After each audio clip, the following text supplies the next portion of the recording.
Hello, everybody. Welcome. We are now live for the prologue for my new lecture series called What I Talk About When I Talk About Philosophy, also known as Wit Up, I think.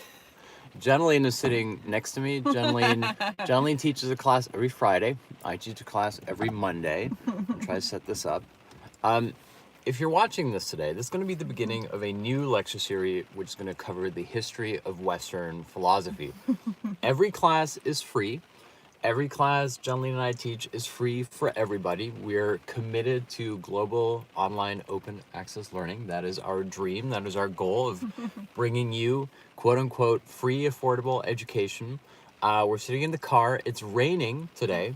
So you may hear the ambiance of pitter-patter of raindrops. And if you're wondering how we keep our classes free for everybody, it's because we have the support of an amazing group of patrons. Yes. Who have supported these classes and who get access to bonus episodes for every class, live Q&As, audio downloads for every class. We have a master class and so on and so forth. So thank you to our patrons. If you're considering becoming a patron, now would be the perfect time to do so. It starts at just $5 a month because we're starting a new lecture series. And so you'll be able to access all the perks for these upcoming classes. So yeah, you can find the link in our bio. That's www.patreon.com/Jeneline and Julian. So today's going to be a prologue class. This is going to be an introduction to the series itself. And yeah, that's pretty much what it's going to be. Sounds good. Yeah, it's always fun kind of doing the transition classes from one lecture series to the next. Sorry, I'm going to let you drink lots of coffee. I know I thought you were buying me time. I thought you were going to talk so I could drink coffee. That's usually, that's one of our routines. Okay, so I think we're pretty much set up here, which is fine. Yeah. It is a really dark and grim day. Yes. Last week we had beautiful sunshine, and we were today, expecting more of the same. You could probably even see the bike on the back. We're looking forward to having this weather today. So much for those plans. So good morning, everybody. Welcome to our new lecture series, Introduction to Western Philosophy. The goal of this series is going to be to slowly work our way through the history of Western philosophy together. If you're watching this on YouTube, you can also see Jeneline, my partner in, I don't know, education, my co-teacher. This is a co-tutelle, as the French would call it in that sense. We are studying together. We are learning together. Every Monday, I'm going to be teaching. Every Friday, Jeneline's going to be teaching. We're going to take turns. Okay, should we just get started? So it's a little bit conversational. That's how these classes go. I know I'm complaining, but it's so dry. I can barely talk. It's something happened to the moisture in the air. We should get one of those plant humidifiers in the car and just be like, you know what I mean? Drink some more coffee. I know, it's crazy. Okay, guys, let us begin. So, if you look at the title of this new class that I'm doing, what I talk about when I talk about philosophy, there's already a couple meta references going on here that are also related to what philosophy is, and the debate and the eon-spanning, age-defying question of what philosophy is and who gets to be called a philosopher. And so in the lecture notes that you can find for this week, I've put the difference between what we call philosophers, anti-philosophers, and so-called sophists. And the sophists were traditionally seen as the enemy of the philosophers. And I'm going to talk a little bit more about how all that fits in. Now, the title for this class, what I talk about when I talk about philosophy, I've gotten two responses from people. One, from a slightly older crowd, says, this is from the Raymond Carver story. Oh. What we talk about when we talk about love. Oh, yeah. Yeah. You're absolutely right. I was thinking of isn't it what I talk about when I talk about, what I write about when I talk about running? And that is the second response that I get from our younger students, who says what I talk about when I talk about running, which is the short, I suppose you could say, essay or book by the Japanese author Haruki Murakami. So we already have a disagreement of what the source is here, right? But it's also that the first one, right? We cover the theme of love and the theme of running, and in a sense here, the theme of philosophy. We have here the idea that you can't get at it directly. You can't tell someone directly what is running, what is love. These are things that defy expression. And to a certain extent, that is true with philosophy as well. We can't just say, what is philosophy, and give someone a straightforward answer. Well, the direct approach should just be, I talk about philosophy. And that's not a very attractive book. Yeah, no, well, and the thing is here, we could give a direct definition of philosophy. We could say it is the love of wisdom, it is the love of truth, it is the pursuit of essences or true forms. But at that point, we've created an abstraction. And at the same time, if we say what you just said, which is we talk about what philosophy is, then we've fallen into the trap, which is the prejudice against philosophers, which is that they simply speak in abstractions, that they don't know anything, that their profoundest gesture of truth is that they've discovered that they know nothing, and so on and so forth. And so philosophy has this problem, which is the problem of self-reference. And of course, philosophy would not be philosophy if that problem were then not put into sub-problems. And there's a really good story. It's a very, very well-known story. It's been popularized through a book written by a BBC journalist called Wittgenstein's Poker. I don't know if you've heard about this. And so Wittgenstein's Poker relates to something that is ordinarily not very exciting, which is a talk, a discussion, a lecture organized by, I think it was the University of Cambridge, and they invited Karl Popper. Karl Popper, one of the eminent English philosophers, also himself an anti-philosopher. We'll explain more about that later in some ways. And this is about a disagreement between Karl Popper on the one hand and Wittgenstein. Now, for those of you who know my classes, you may be surprised that I'm talking about Popper and Wittgenstein because most of my classes tend to focus on continental theory, on what you might call quote-unquote European philosophy. I mean, it's a diminutive way of describing it. But anyway, yes, exactly. And dialectics is very anti-Karl Popper. But hear me out here for a moment. We have this situation where supposedly there's a disagreement between Popper and Wittgenstein. Popper, on the one hand, believes that there are problems in philosophy. And we'll talk more about what a problem is. Wittgenstein does not believe that there are problems in philosophy, that there are only language games. This is the famous sentence from the Tractatus. Are you okay? Yeah, no. I'm listening now. Did you just have a giant... Did you just have a coffee burp? I'm going to totally call you out on camera for that. Thank you. Totally. It's like you're the front row in the university, and so I'm very in tune to what you're doing. Sorry. Of that which we cannot speak, of that which we must remain silent. And so Popper and Wittgenstein have this disagreement because Wittgenstein is challenging Popper essentially to come up with, what is a problem in philosophy? What is a real philosophical problem?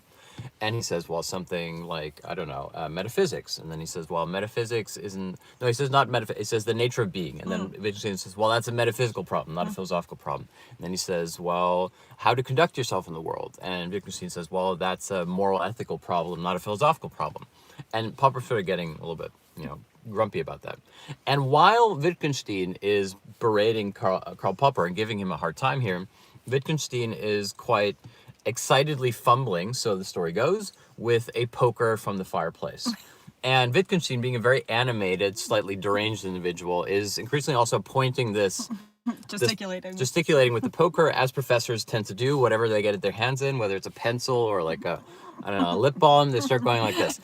And so Wittgenstein is pointing this poker at Popper and says, well, I challenge you to ask you what a moral law is. Well, what would a moral law even be?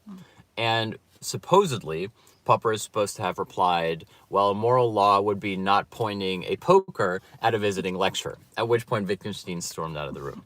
It's a very compelling, it's a very fun, dramatic story.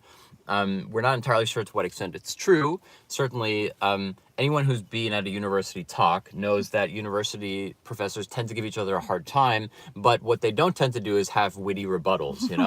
The less believable part is the witty rebuttal part. But it does come to a specific, a specific disagreement here. And the funny thing is, we're not even talking about continental philosophy, because we're not even in the quote-unquote language games of Derrida or deconstructionism or anything. We have here the problem between, does philosophy exist as a discipline that focuses on real problems that can be solved? Is philosophy something that exists as a system, something that can actually be practiced? Is there such a thing as philosophy? Do philosophers exist? Is there a point to the academic discipline of philosophy? Or, with Wittgenstein, is the idea of the professionalization of philosophy, the idea of the philosopher, the idea of systems of meaning, the idea of a solipsistic worldview or an essence of being, inherently a sham, inherently a fraud? And does the philosopher step into that space, not as a fraud himself, but as someone who is trying to figure out what we have instead? And so there's this weird paradox here, which is that, in a sense, Wittgenstein is saying that Popper is fraudulent by means of his faith, by means of being, in that sense, a fundamentalist figure, a true believer in philosophy. And Wittgenstein here sees himself as a fraudulent true believer, someone who is committed to actual philosophy and who can break through the language games of philosophy. Of course, the continental theorist would here step in and say that both of them are fraudulent, because even though Wittgenstein purports to be against the idea of philosophy's false essences, he does believe that there is an essence behind everything else. Anyway, why are we introducing this story? We're introducing the story not just to illustrate the intensity of these arguments, but to illustrate that in order to understand philosophy today, in order to understand what we mean when we talk about philosophy, we're going to have to understand where these problems come from. And for this lecture series, we're going to be starting at the very beginning. We're going to basically be starting with the pre-Socratics. We're going to work away from the pre-Socratics towards Plato, Socrates, Aristotle, and so on and so forth. And we can take our time with this a little bit as well. We're going to be able to take our time because there's a lot that happens before we even get to Augustine, before we even get to like the first theologians and all that stuff. That's sort of what we're going to be doing. Does that sound okay? Yes, absolutely. Yeah. Yeah. Okay, I'm just going to take a sip of coffee.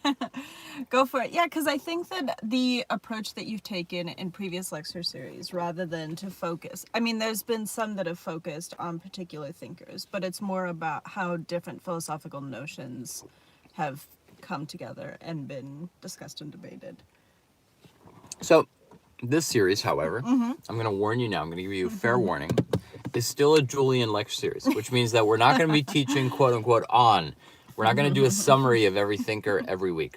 It is still going to be a dialectical course. And what I mean by that is that the topics and the themes are going to unfold over time. And that there's a place we are going with this argument, which is not chronological. We're not just going from 0 to 100. We're trying to figure out how it all weaves back and forth.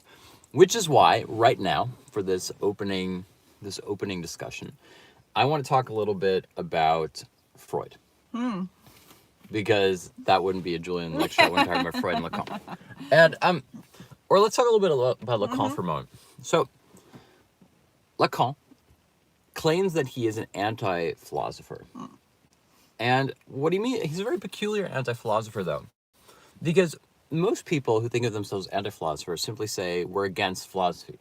There's many people in the world who are anti-philosophy, who think that philosophy is pointless, that philosophy doesn't do anything. It raises questions that are best not to be contemplated.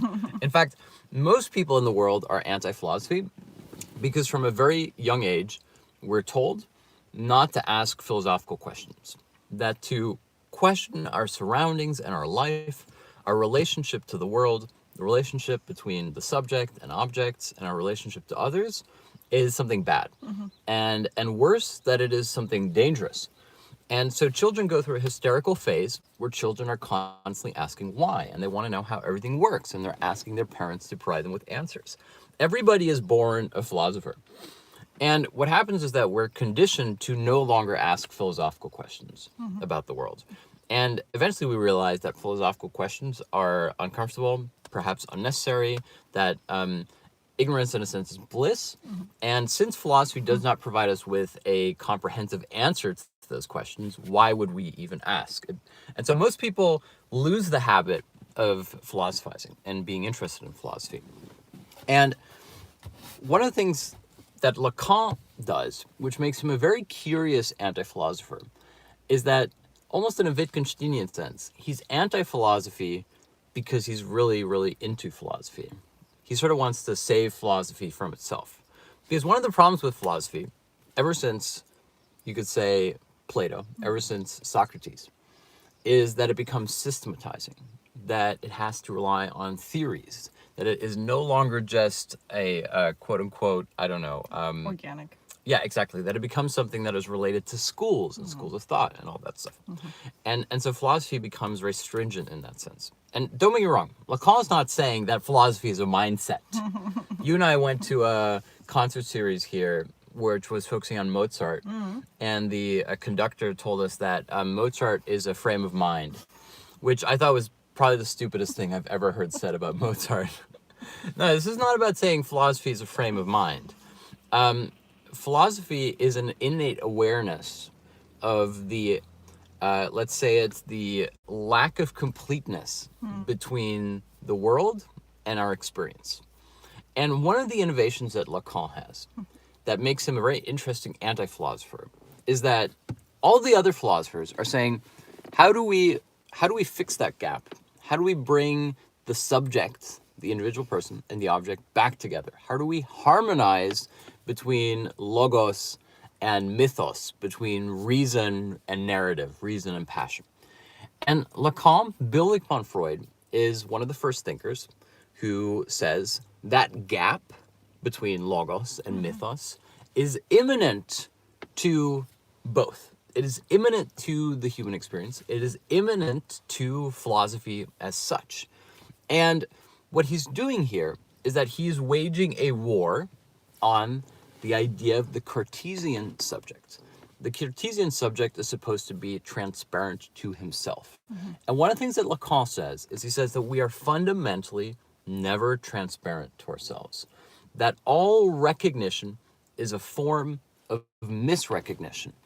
And that the ultimate ideological fantasy is that if only we get rid of the illusion, we will find ourselves confronted with the truth or with reality. If only we can have the perfect sort of archaeology of the self. If only we can dig through the layers and find the core individual. Yeah, and what you're doing is actually a understated dig at Foucault and his archaeology of the self and the creation of the self and the idea that your life is a work of art and that you have to sculpt it, and all of which is a nice thing. We should certainly sculpt our lives, etc. But Lacan has this kind of slightly earth-shattering insight, which is that what he calls the lack or manque in French is constitutive. And this is where Lacan, quite surprisingly, becomes, in a sense, someone who is the supreme anti-philosopher and yet who contains within him the spark to revitalize philosophy. And one of the thinkers who comes up a lot in these classes is Slavoj Žižek, because Slavoj Žižek recognizes this in Lacan and has made it his life's work and mission to explain why Lacan is the most fundamentalist philosopher within the tradition of anti-philosophy. Does that make sense? Yeah, and not even most fundamental philosopher, but most philosophic philosopher in the tradition of anti-philosophy, I think. Yeah. And so, again, this is a prologue, so we're not going to go too deep into all this. All this is going to come back. But the idea is that between the breakdown of logos and mythos, between reason and passion, between the supposed, I don't know, Kantian turn, the break between reasonable analytic logic of Anglican, Anglophone philosophy and the supposedly spurious, romantic, abstract, continental theory, we have here a false divide. And one of the things that we're going to try to do in this class, and this is something that's very important to me personally, is to demonstrate the linkages between the analytic theory and the continental theory, and also to make the argument that this is a false divide that is kept in place by institutions who don't want us to see the path that philosophy is going to take. And so one of the things that I want to do in this lecture series, which is precocious and it is unapologetically ambitious, is that it is a manifesto for philosophy. It is saying, what does the philosophy of the future look like? And there's something that really inspires me by the French philosopher Alain Badiou. Alain Badiou wrote that the generation of the 1960s, so the post-Althusserians, Badiou himself was a post-Althusserian, Rancière, Balibar, in a sense we could count all of the contemporary French theorists as being post-Althusserians, that they were the philosophers of chaos and rebellion. They were the philosophers who were trying to kick against the institution. And that invariably the quote unquote new generation of philosophers would be the philosophers of order.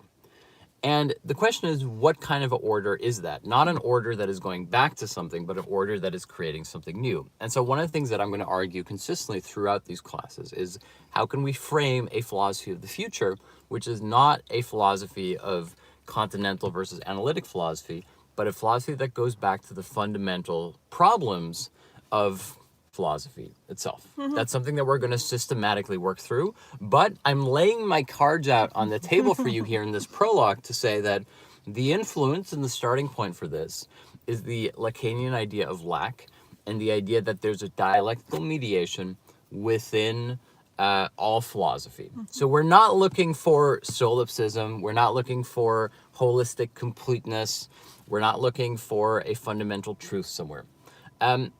Alain Badiou has written that philosophy is to be a philosopher, and it's something that I think is true for every human being, is to stage a battle with mirrors. Every day you look in the mirror. And what he means by this is you're not just looking at yourself, you're confronted with illusion. You're confronted with the fundamental problem, which is that we only understand ourselves through the reflection by means of others. This was already Sartre's argument in No Exit when he says that hell is other people.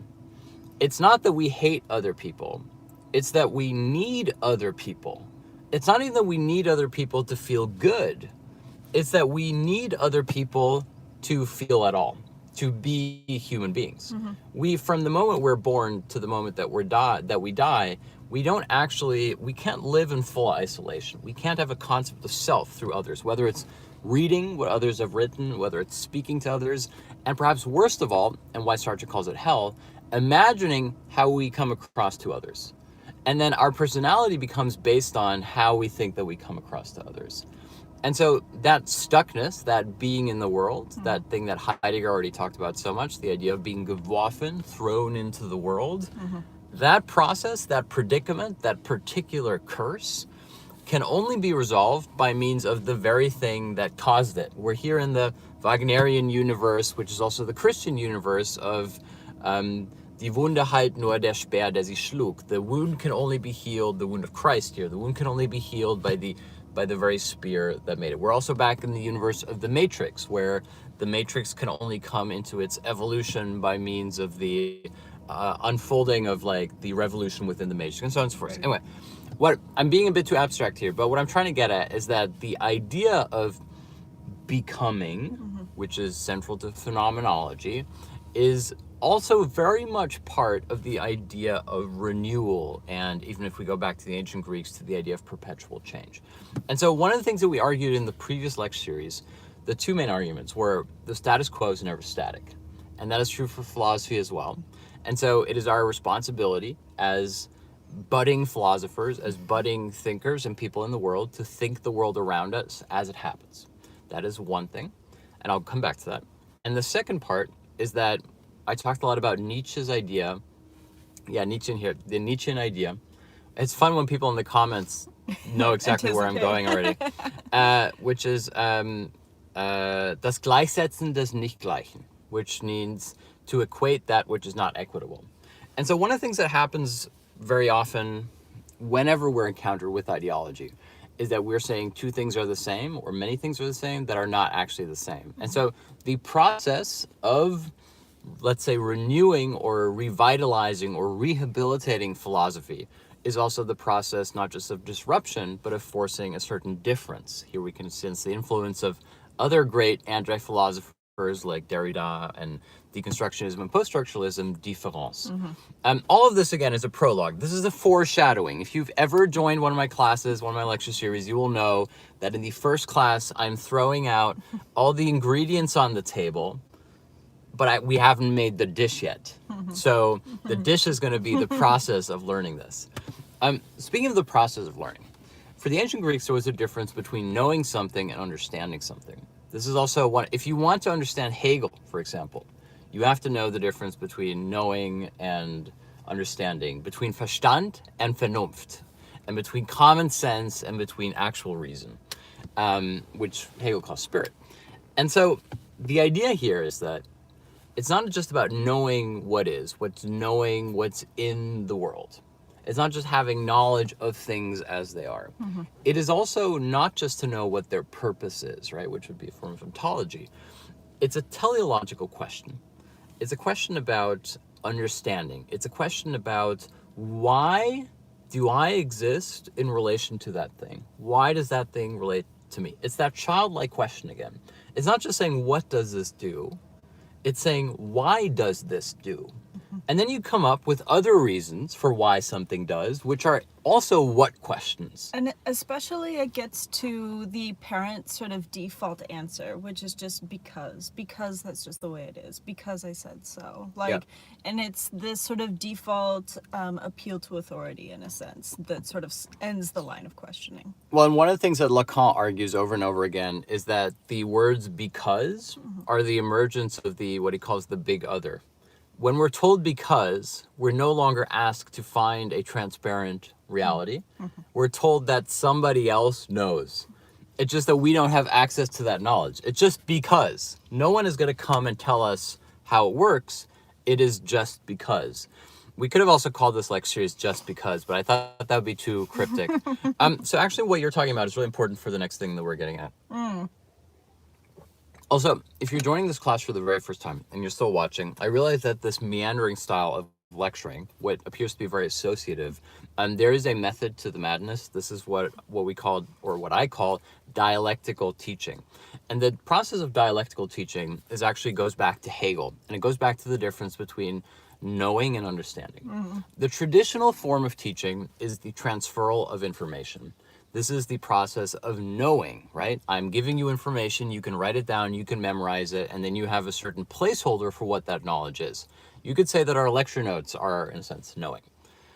Dialectical education, for Hegel, is the process of understanding. And what that means is that you have to be in the argument. You have to let the argument unfold in a conversation between the student and the lecturer, the teacher, and that when you go through that process, you will eventually know it, you will learn to understand it, and at that point, the previous classes will become self-transparent. You'll say, oh, this is what that was all about. And so the beauty here is twofold. One, it's going to feel like these things are natural, innate to you. You're going to start seeing everything I'm talking about in the world around you because it's going to be part of your mental framework. It's not just something that you've been told to know. It becomes a form of understanding rather than knowledge. And secondly, what I think is profoundly important from the perspective of love and philosophy and kindness and intelligence and compassion and the idea that teaching is a form of community is specifically that the moment of understanding is a moment like when you learn a language. You, strictly speaking, you can unlearn a language, but you can't remember what it was like not to know that language. Once you know something, it's really hard to pinpoint where that knowing came from. And that knowing is what Hegel calls understanding. For example, there's so many things you know already. You know that we live on a planet and that the planet is round, and you know that, like, you know what food is, and you like all these things that we take completely for granted were taught to you at some point, but are now innate. And just to finish, what's important here is that knowledge was not innate to begin with. Instead, that knowledge, to bring in another philosophical term, is transcendental. It's transcendental because what was innate, in other words, the properties of food relating to the biological life of your being through ingestion, etc., then becomes something that you take so for granted that you don't even consider it knowledge anymore, and it becomes transcendental. It becomes a condition of your human experience. And that is what Hegel has in mind when he talks about the relationship between knowing and understanding. It's one thing to know the properties of things in the world, like nutrition and food and all that, but to understand food is, in a sense, to have become food, right? Food goes into you and it's processed and it comes back out, all that stuff. And this is where, to just end that little riff, you can understand how Hegel is a Christian thinker, because what is the process where we go from immanence towards transcendence within the Christian community? It is the key crux of course being cross again, right? It is the moment in which the Christian community comes together. It is the moment of transubstantiation. It is the moment by which it's part of the ritual of being in church, is that at a certain point you were offered a hostie. This is the body of Christ and the blood of Christ, and you imbibe that. There's a cannibalistic ritual at the very heart of the Christian, I don't know what the exact terminology is here, of the what is it, the sacrament? Of the Christian sacrament, which is to take that in. And that is what Hegel's knowledge and understanding is. To know the hostie and to know, I don't know, the Bible and all that stuff is knowledge. To take it in, to imbibe it, to transubstantiate it, to become the community, because every community is a self-fulfilling prophecy. That is what every community is, including our learning community here. We are a community because we say every week that we are a community. And you could think that that's fake, but that's actually what makes it real. And that process of going from knowledge towards understanding, the transubstantiation, the imbibing of that, is how Hegel views all knowledge. And so that is what these classes are designed to do. We're not giving you a shortcut. We're not giving you here are 10 things you need to know about philosophy. Instead, we're saying, let us imbibe it, let us digest it together, and it will become transcendental. In other words, it will become something that you take for granted. And okay, so this is actually leading somewhere. Because again, all the ingredients are being given to you here. We just haven't made a meal yet. So Lacan has this idea that when we say because, as you were saying, when we say because, we have the emergence of what he calls the big other.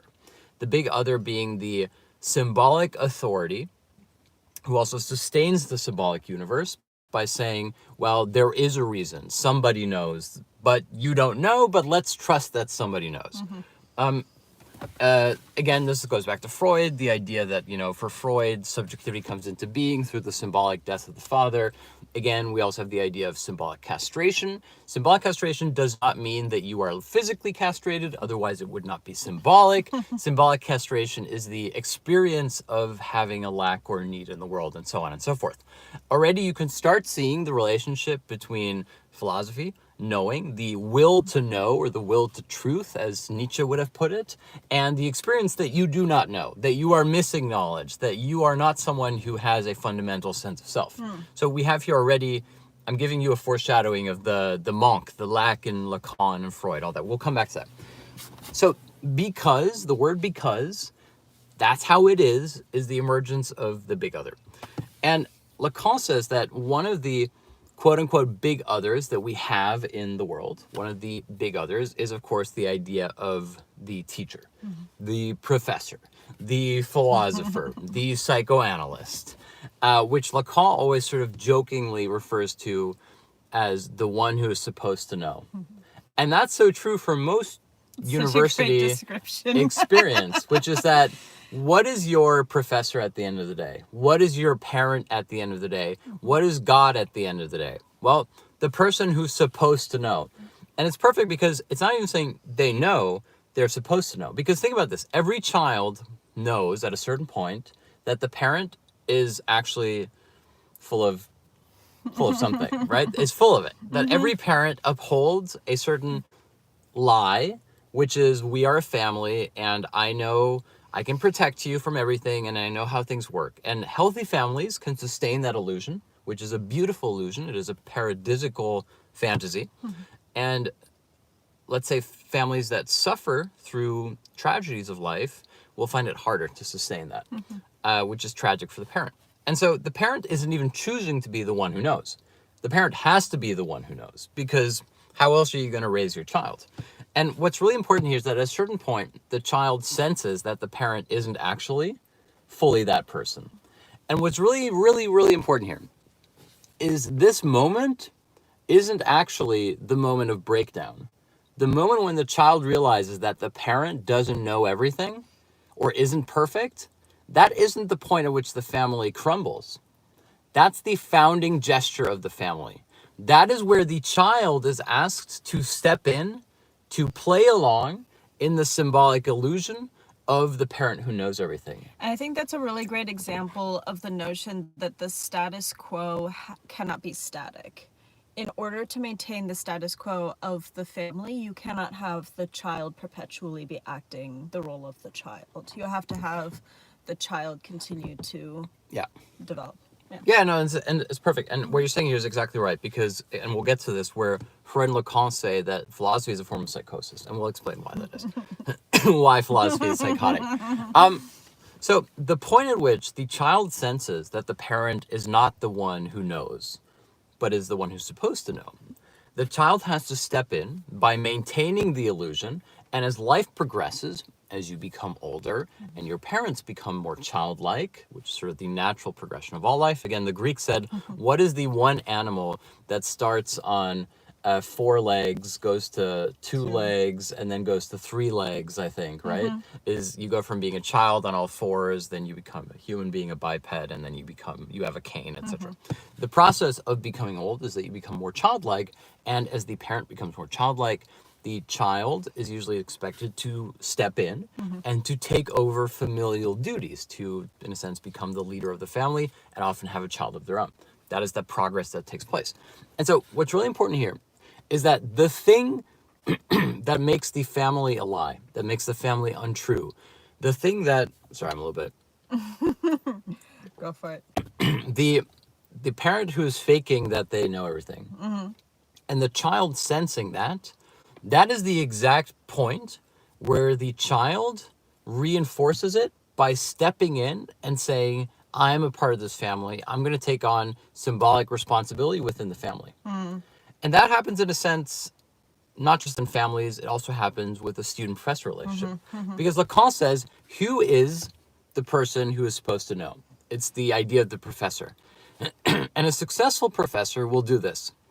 In the first class, you go in thinking that your professor has all the answers, that he knows everything. And the professor will talk about all his experience and all the things you're going to learn and the learning outcomes, as people call it today, of this experience. Educational objectives, yes. And of course, the class has been turned into a product, has been commoditized, and you're spending tons and tons of money to have the privilege of sitting in that lecture room, and you're full of anticipation about what you're going to learn. And for Lacan, he says, a successful teacher will have convinced you by the end of the class that he is not actually a master of the material. And this isn't even false modesty. This isn't even saying, oh, there's things that I don't know. I mean, obviously, every professor specializes. This is specifically that a successful class will allow the student to reach that point of understanding where the student has started to realize that what the professor is doing is not an answer, but a reformulation of a problem. And it's a reformulation of a problem that the student now can also formulate. And so the professor is no longer the one who is supposed to know. Instead, the professor is the one who's broken into a car and is saying, now what? You know what I mean? Like, now what? We're in it. And specifically, Lacan says that this is true for the psychoanalyst, for the shrink. You go into it thinking that the shrink is going to have the answers for you to fix your life. And by the end of being in therapy, you realize that the shrink is not going to do it for you. You are the one who has to do it for you. And so that process of learning to understand your own agency is actually the process of going from knowing something to understanding something. Of course, this wouldn't be Lacan if there weren't a dark element here as well. Because Lacan says that the person who is supposed to know will usually become the objet A. What he means by that is that what C is first, and he's here, it's important to point out here that Lacan's here anti-Hegelian in a sense. He's messing with Hegel, because remember, one of the things we talk about so much with Hegel is that for Hegel, the problem always contains its own solution. That if you look at the problem in a different light, it turns out to be a solution. Well, for Lacan, it's actually that every solution turns out to be its own problem. And the idea here is that you go into therapy, you see the psychoanalyst, thinking that the psychoanalyst is the solution to your problems, usually trauma. And then eventually you start suspecting that the psychoanalyst is actually the cause of your problems. And if you go on TikTok, for example, or anywhere on the internet, there's all these jokes and videos about like people's paranoia about their shrink. And that's exactly the process of being in therapy. Because the goal of therapy within psychoanalysis is to take the psychotic subject and to induce hysteria. In other words, to take someone, a psychotic subject always sees the system as being complete, unquestioning. Yes, I'm talking to my fictional friend or to my dog, or I hear voices. And there's this, I've talked about this before, there's this beautiful joke where a psychotic is, I think this is even in Sartre actually, a psychotic is asked about God speaking to her in her thoughts. And she says, and Sartre says, how do you know it's God? And then she looks at Sartre and says, how am I supposed to know? And that's the psychotic stance, which is, here's something that is so outside of my scope that I cannot question it. It has to be true. Already you can start seeing why Lacan will then argue that philosophers are psychotics. A philosopher hears the voice and the call of a complete essence of all being in the universe, a reason, a meaning. And when asked by someone like a shrink, he says, well, how am I supposed to know? A philosopher is someone who believes in the completeness of being because he doesn't know the actual answer. Do you see what I mean? And I think that's part of the challenge in philosophy is there's a temptation to, I mean, just as for the just for the maybe psychologist to say, well, if only we could reveal all of these layers and get to the heart of the person, then we would understand everything. I think for the philosopher, it's the same. If only we could if only we could uncover these layers of society and family pressure and ethics and all of these things, we would get to the heart of what the world actually is. And that's not the project. Yeah. It's not, here is the one system that's going to explain everything. Yeah. No, exactly. It's, here's the questioning that will. It's a reformulation of a problem. And so the reason that, so I was going to take a sip here. So, oh, this is like dripping. Oh, I'm sorry. Don't worry about it. And so we have here this idea that the shrink, the professor, the idea of God, whoever is supposed to know, will become the objet A, where the person who is perceived to have the solution will eventually become suspected of being part of the problem.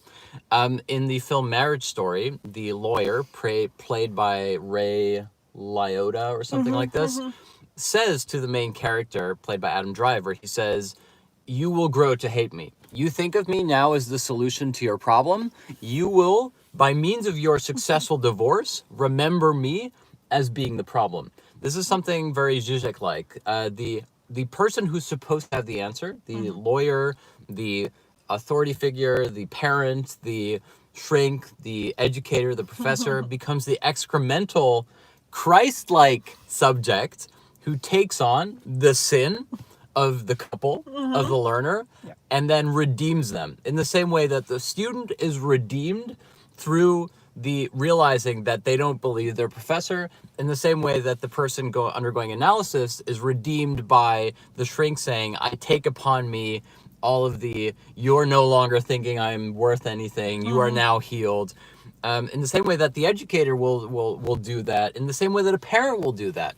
And one of the really important things about parenthood is like, parenthood is the process of realizing that your child is mediocre, which is fine and wonderful and good. And the fact that you will, as the child grow older, become an object of scorn for that child. Every child who is in love with their parents will grow in some ways to resent their parents, then learn that part of that resentment is also love, and to make peace with that. And a parent also has to learn to be the object of resentment of the child. In other words, the parent goes from the one who's supposed to know to becoming the objet A. The individuality of the child is expressed by means of rebellion towards the parent. The parent becomes not just the person who is supposed to know, but becomes the objet A. Not supposed to be the solution, but becomes the opposite. And a good quote-unquote parent will recognize that part of their child's success is that they think that they are proving you wrong. And so what happens to the parent, what happens to the professor, what happens to the psychoanalyst is this quote unquote Christ-like position of I take upon me the sins of the child of the universe. And what's so important here, to go back to my original theme, this is the process of transubstantiation. This is the imbibing. This is how we go from knowledge towards understanding. This is exactly the process by which something goes from being immanent towards transcendental. Because think about it for a moment. If the child did not resist the parents to assert his autonomy, the child would not actually grow up into a healthy individual. If the student didn't learn to figure out that the professor doesn't have the answer, that would not be an independently thinking student. If you go into analysis and you become dependent on your shrink as being the solver of all your problems, that is not successful analysis. If you are a religious person who believes that God will mete out punishment and awards to everybody without you actually having to be part of your community, that is not religion. And so to go back to the theme of manque or lack, the constitutive failure here, that is the failure of what I've just described, is how understanding comes into the world. It's not that you go from knowledge towards understanding, it is that the breakdown of knowledge leads to understanding. It's not just the dialectical mediation between logos and mythos, between logic and reason and passion and romance, that then not goes into a higher form of knowledge. It's the breakdown between logos and mythos. And so to go back to the original starting point of this lecture, because again, these are dialectical classes, we were introducing Popper and Wittgenstein, and the argument that Popper and Wittgenstein were having, which is, does philosophy have problems, or does philosophy have puzzles? Philosophy has problems, or philosophy have puzzles. If philosophy has problems, then it has true problems that can be solved about the nature of being. In other words, there can be solutions. For Wittgenstein, there are only puzzles. In other words, there are only language games. And by means of that, we have here a false opposition between a supposedly true essence of philosophy and a supposedly meaningful, non-meaningful, we can't talk about anything because anything we say is already an abstraction, etc., and so on and so on. And the innovation that comes here from the quote-unquote anti-philosophers, to which you could count Lacan as being the, to my mind, preeminent anti-philosopher, is the idea that both of these are wrong. That both the philosophy is just a language game, philosophy is about problems, is wrong, and that philosophy is, in a sense, a fruitful error. And that to engage in philosophy is to find that space, to rest your little hand into the nook between the breakdown of reason and between the breakdown of passion. And that within the dialectical mediation of mythos and logos, we have an empty space through which the subject comes in. And one of the arguments that Zizek makes is kind of, and you may have heard this in my other classes, is he makes this really sort of seemingly counterintuitive argument, which he says that Lacan, who is the anti-enlightenment, anti-Cartesian subject thinker par excellence, is actually arguing for the Cartesian subject, for a revitalization or rehabilitation of the Cartesian subject. Why is that? Well, it's because the Cartesian subject is supposed to have been transparent to him or her or themselves. Lacan is saying that the transparency of the Cartesian subject never takes place by means of a mirror where you see yourself exactly, but by means of understanding what is behind the mirror.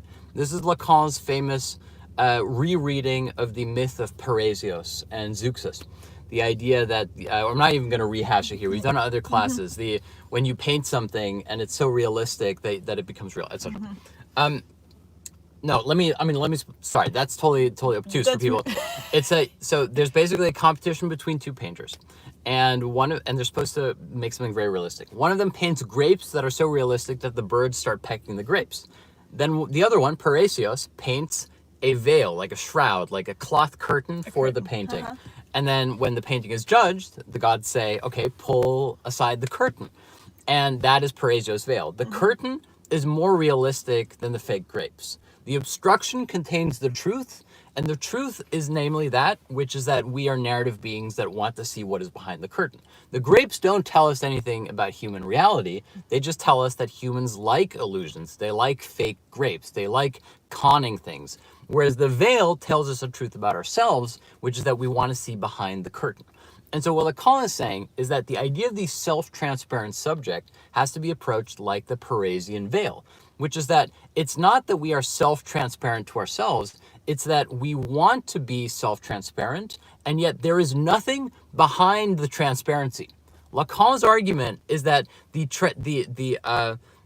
non-transparency of being is the truth, in a sense, that the failure of the Cartesian subject to be transparent to himself is the truth and the condition, not just of all philosophy, but of subjectivity in the world. Because at the end of the day, if you're getting into philosophy, what philosophy is nothing more or less than the problem of the relationship of the subject, of the thinking individual, of the human being, towards the inanimate, non-thinking world. In other words, the subject-object relationship and what the truth is and wherein lies the truth. That is the question and the central problem of all philosophy. What is true and what is not true? What is illusion and what is, I don't know, reality, as it were? That is the central premise. And so what we're going to do is we're going to, in these classes, explore that nook. We're going to explore that empty space which is the breakdown between mythos and logos. And we're going to do it as a way of working our way through the history of Western philosophy. So we're not going to be just doing a transferal of information and knowledge. This is not just going to be a chronological course. This is going to be a cracking open of the nut of Western philosophy and gorging on the innards of it. That is what we're going to be doing. We're going to be feasting on the insides of that delicious, I don't know, seafood, whatever, clam that we're going to open. This is a disgusting imagery. It's important for me that it's disgusting. We shouldn't be enjoying ourselves too much. So that's what we're going to be doing. And of course, that leads me back to where I started at the very beginning of this lecture, which is what I talk about when I talk about philosophy. And someone like Wittgenstein would say, well, don't. Wittgenstein would say, don't talk about talking about philosophy. Of that which we cannot speak, of that which we must remain silent. Yes. Popper and sort of that tradition would say that when you say what I talk about when I talk about philosophy is you're talking about problems versus puzzles. And Lacan would say, as he already said, when he said that language is a prison house, he would say, what you're talking about when you're talking about philosophy is failure. It is your doom. The fact, philosophy, the most clear-cut definition of philosophy for Hegel would be the fact that you have to talk about it. In a sense, this is where Hegel is surprisingly close to Wittgenstein. It's just that Wittgenstein says, don't talk about it. And Hegel says, we are doomed to talk about it. And not just doomed to talk about it. For Lacan, philosophy, metaphysics, being in the world, comes into being through this failure. That the talking about philosophy is also the telling of the story, which is that of the human story. And that is also exactly what philosophy is. Again, we're here quite Heideggerian. People sometimes miss the linkages between Heidegger and Lacan. And of course, crucially between Heidegger, Lacan, and Zizek. Because Heidegger eventually comes to this weird, mystical, poetic idea that, humanity is the telling of a story. And what he does not mean by that specifically is the Disney thing. We're all connected by strands of storytelling and narrative, and it's a communal coming together over time, and the human experience. Yeah, and the Homer didn't exist, but it was just the repetition of the epic poetry. That's not what Heidegger has in mind at all. What Heidegger has in mind here is that thinking is a form of narrative, that logos is a form of mythos, and that mythos is also what creates an opening in the universe for the idea of logos. And so to be a human being is to be singing the song, telling the story of humanity's failure to reach that. And it is through that failure that we go from knowing towards understanding. Again, we have here the Christ-like theme, the process that the central event of Christianity is the failure of Christ on earth. In the way that philosophy, in order to be successful, as I will be arguing in this lecture series, has to also be fundamentally unsuccessful. It has to fail. And we've reached a poignant moment in time right now when philosophy has failed. Philosophy has failed us. And how? every student has reached that point of a fruitful failure, and it's important to embrace that rather than think that it means you've done something wrong. Yeah. And how has philosophy failed us? Quite simply, philosophy has failed us by becoming a form of sophistry. Philosophy, oh, we lost it. Oh. Oh no, our Instagram. I'm really sorry. So that's okay. never going to exist for anybody. That's very, very bad. Hey, our Instagram just crashed and everybody lost the entire lecture. And so to finish here very briefly, philosophy has become a failure because philosophy today has become the process of saying, here are 10 rules for life. Here's how you can be more effective in your job. Here's how you can be a better parent and a human being. Here's how philosophy can enrich you. Here's how philosophy can be a better worker. A frame of mind. Here's how philosophy can become a supplement to your existence. And while I believe that philosophy is universal, I don't believe that philosophy is a convenient supplement to your intellectual diet. And so philosophy has failed to the extent that we've become comfortable thinking of philosophy as just another discipline, just another hobby, just another thing on the sort of multivariate diet that we have within the Western world. And so what we're going to try to do in these classes is we're going to try from the inside out to read philosophy against the grain, to try to rehabilitate, revitalize philosophy. We're going to declare philosophy not dead, and we're going to do that together. And we're going to do that as a process of learning not just to know philosophy from within, but also to understand philosophy and to make that not just immanent, but hopefully transcendental, to make philosophy something that actually has the power to change the world and doesn't just say change your world, but change the world by means of knowing the world differently. In other words, understanding the world. That is the high-minded, highly precocious argument that we have for this series. All right, guys, thank you so much for watching today. It's been my pleasure to introduce you to what the lecture is going to be, the prologue. We're going to be starting next week with the pre-Socratics. We're going to launch right in. But you now at least have all the ingredients for this upcoming series. You know what's on the table, and we're going to assemble that. And hopefully it'll also be a fun process of learning about these thinkers. Because at the end of the day, that's what it should be. This I thought a lot about it. It's like, if I were to teach a class on the introduction to Western philosophy, how would I teach it? Like, if I had full freedom, which I have right now, how would I teach that class? So that's what I wanted to do. Now, if you're watching this on YouTube, I have an announcement to make. That I've left to the very end, which is that some of you are already patrons, know that we have a JXJ Studio tier where once a month we'll send out a card to people with like stationery so you can correspond with us, stuff like that. And starting this month, so by the end of the month, I'm going to start releasing every single class in this series, every single lecture in this series as a full essay, as a properly written and edited essay, so that you can read this, in a sense, as a book, as it goes. It's like one of those subscription books. And so every month is going to have 4 classes, that's 4 essays, and starting this month, I'm going to be releasing every class, including this class, as a fully written out essay for you to read. And then if you like to, you can correspond with us by writing us a letter with your thoughts, and we can have an intellectual exchange about these classes, because that will hopefully break down the digital divide that we are experiencing here. That is on the Patreon. That is our 4th tier, like a Dickens novel, as someone says in the comments. The 4th tier, that is $25 a month. We will send you an e-download by mail of every single class written out so that you can read along with us. And if you miss any classes, you will be assured that you can read these. And by the end of it, it will have become a book, because this will be 12 lectures, including plus this one, so 13, and it will be 13 essays. What I talk about when I talk about philosophy, the first one, or the next one, I should say, the second one, is being sent out in a week. So if you'd like to get this essay, or this lecture, or this talk written out for you to enjoy in proper quote-unquote literary form, you can find that on our Patreon. The Patreon, there's a link in the About page. It's www.patreon.com/Jolene and Julian. We're very much hoping that you might consider that. It also really, really helps to keep our classes free for everybody. That is our dream. Yes, and I want to say, if you subscribe to the Patreon, you get access to the archived audio notes, lecture notes, reading materials, things like that. We haven't figured From the previous out, lectures, yeah. from the previous lecture series as well, but we haven't figured out with the ebook how it is. So I suggest. Well, I'm not going to go back and write up all those classes into Yes. new ones, but I'm saying you should sign up now for the Patreon. Because we've worked out all the kinks, and we promised that when we got to 100 patrons, we would release a book. and that's So, what this is. that is And the what this beauty is, like, the reason that we're doing it this way is I really wanted my writing to feel integrated into our community and our classes.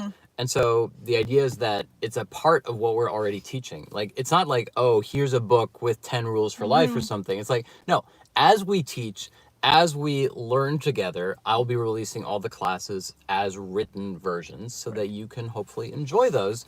And it's also, for me, a wonderful thing to do because it's a whole different discipline to write up a lecture as opposed to orally deliver a lecture. So if you're watching this and you're already a patron, thank you very much for supporting our dream of having our classes be online and free for everybody. That is, we take that for granted, but that's actually a pretty big deal for us. Like, we've never been able to actually make our classes free.